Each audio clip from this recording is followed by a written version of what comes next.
has issued a severe thunderstorm warning for East Central Orange County in southeastern New York until 3:45 p.m. At 3:08 p.m., a severe thunderstorm was located over Florida or near Goshen, moving east at 30 miles per hour.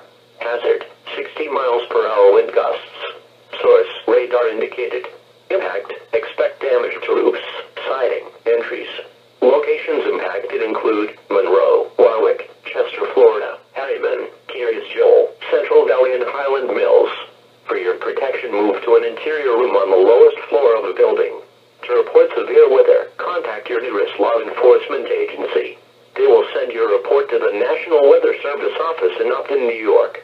Torrential rainfall is occurring with this storm and may lead to flash flooding. Do not drive your vehicle through flooded roadways. Repeating, a severe thunderstorm warning has been issued until 3:45 p.m. for the following county: Orange, New York,